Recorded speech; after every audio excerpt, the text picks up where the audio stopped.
నేను ఈ ఉద్యోగులకు సంబంధించినటువంటి అంశం మాట్లాడాలనుకుంటా ఉన్నాను. ఎందుకంటే ప్రభుత్వ ఉద్యోగులు అనేవాళ్ళు ప్రభుత్వానికి రథచక్రాలు లాంటి వాళ్ళు సంతోషంగా ఉంటేనే అభివృద్ధి కార్యక్రమాలు సంక్షేమ కార్యక్రమాలన్నీ కూడా ప్రజలకు సజావుగా చేరేటువంటి అవకాశం ఉంటుంది. ఈరోజు వాళ్ళందరూ కూడా తీవ్రమైనటువంటి మనోవేదనతో ఆవేదనలో ఉన్నటువంటి పరిస్థితి ఉంది. ముఖ్యంగా దేశంలో ఎక్కడ లేని విధంగా ఈరోజు రాష్ట్ర ప్రభుత్వ ఉద్యోగులకు 6 డిఏలు పెండింగ్లో ఉన్నటువంటి పరిస్థితి. అదేవిధంగా పిఆర్సీ అధ్యక్ష, ఈ ప్రభుత్వం వచ్చి 2 సంవత్సరాలైనా ఇంతవరకు పిఆర్సీ ఇయ్యలేదు. ఉద్యోగులందరూ కూడా కోరుతా ఉన్నారు వెంటనే పిఆర్సీ విడుదల చేయాలని. గతంలో కేసీఆర్ గారు 43-39% పిఆర్సీని మా ప్రభుత్వం ఇచ్చింది అధ్యక్ష. అదేవిధంగా ఉద్యోగులకు ఎంప్లాయీస్ హెల్త్ ఇన్సూరెన్స్ స్కీమ్ ఆ రోజు మేము జీవో కూడా ఇచ్చాం. దాన్ని మీరు అమల్లోకి తెస్తామని చెప్పి మేనిఫెస్టోలో పెట్టి కూడా ఈహెచ్ఎస్ స్కీమ్ను అమల్లోకి తేలేదు. దాన్ని కూడా వెంటనే అమల్లోకి తేవాలి. ఉద్యోగుల జీపీఎఫ్ తదితర బకాయిలన్నీ కూడా విడుదల చేయాలని మీ ద్వారా ప్రభుత్వాన్ని కోరుతున్నాం అధ్యక్ష. ముఖ్యంగా రిటైర్డ్ ఉద్యోగులైతే ఈ మధ్య మనం చూస్తూ ఉన్నాం 39 మంది రిటైర్డ్ ఉద్యోగులు బెనిఫిట్స్ ప్రభుత్వం నుంచి వాళ్ళ సేవింగ్స్ వాళ్ళకి ఇవ్వకపోవడం వల్ల వైద్యం కూడా చేయించుకోలేక ఈరోజు 39 మంది రిటైర్డ్ ఉద్యోగులు మరణించారు. బీఆర్ఎస్ హయాంలో కూడా దాదాపు 15,000 మంది రిటైర్డ్ ఉద్యోగులు రిటైర్ అయితే వాళ్ళందరికీ మేము టైం మీద డబ్బులు ఇచ్చాం. కానీ కాంగ్రెస్ హయాంలో, ఎందుకంటే ఈరోజు నేను అసెంబ్లీకి వస్తూ ఉంటే పొద్దున్నే నా సిద్దిపేటలో ఒక డాక్టర్ జగత్ Kumar Reddy retired JD veterinary పొద్దున్నే నా దగ్గరికి వచ్చి అన్నా కొద్దిగా అసెంబ్లీలో మాట్లాడు, నేను అక్టోబర్ 2024లో రిటైర్ అయినా ఇంతవరకు ₹1 రాలేదు. హైకోర్టుకు పోయి ఆర్డర్ తెచ్చుకున్నా అయినా రాలేదు. హైకోర్టులో కంటెంప్ట్ వేస్తే కూడా వాయిదాలు అడుగుతూ ప్రభుత్వం మమ్మల్ని ఇబ్బందులు పెడతా ఉంది.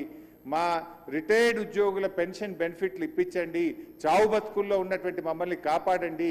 30-35 ఏళ్ళు ప్రభుత్వానికి సేవ చేసినటువంటి రిటైర్డ్ ఉద్యోగులను ఈ రకంగా వేధించడం ప్రభుత్వానికి తగదు, దయచేసి ప్రభుత్వం దృష్టికి తీసుకుపోండి అని చెప్పి పొద్దున్నే నా ఇంటికి 7 గంటలకే వచ్చి కూర్చున్నాడు సార్. నేను బయటకు వచ్చేసరికి ఏంది ఇంత పొద్దున్న వచ్చినామంటే ఇట్లా ఉందన్న ఆరోగ్యం బాగాలేదని చెప్పమంటే బట్టి గారికి చెప్తా తప్పకుండా ఈరోజు నేను మాటించి వచ్చి ఈరోజు చెప్తా ఉన్నాను అధ్యక్ష. అదేవిధంగా అధ్యక్ష, సిపిఎస్ ఉద్యోగులను ఓపీఎస్గా మారుస్తామని ఆ రోజు కాంగ్రెస్ పార్టీ ఎన్నికల్లో హామీ ఇచ్చింది. మరి ఎప్పటిలోగా ఓల్డ్ పెన్షన్ స్కీమ్ అమలు చేస్తారు? మరి ఈలోపు గత 2 సంవత్సరాల నుంచి సిపిఎస్ కింద రాష్ట్ర ప్రభుత్వం కట్టాల్సిన కాంట్రిబ్యూషన్ డబ్బులను కూడా మీరు కట్టకుండా దాన్ని దారి మళ్లిస్తూ ఉన్నారు.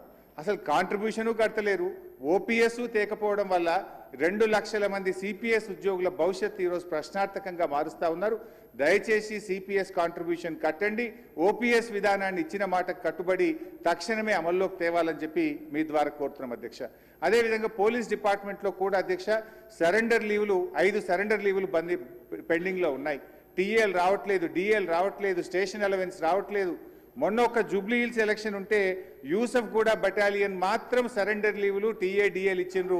రాష్ట్రంలో 1,00,000 మంది పోలీసులకు సరెండర్ లీవులు టీఏలు డిఏలు రాక ఇబ్బందులు పడతా ఉన్నారు. దయచేసి పోలీసులను కూడా ఆదుకోవాలని, గతంలో నేను ఫైనాన్స్ మినిస్టర్గా ఉన్నప్పుడు ఎప్పటికప్పుడు సరెండర్ లీవులు డిఏలు ఇచ్చాం.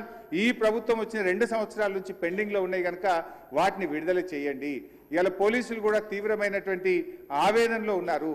పోలీసులకు ఉండే ఆరోగ్య భద్రత స్కీమ్ కూడా బంద్ చేసిండ్రు. మీరు ₹1,00,000కే పరిమితం చేసిండ్రు. పోలీస్ కానిస్టేబుల్ చాలా ఇబ్బంది పడతా ఉన్నారు.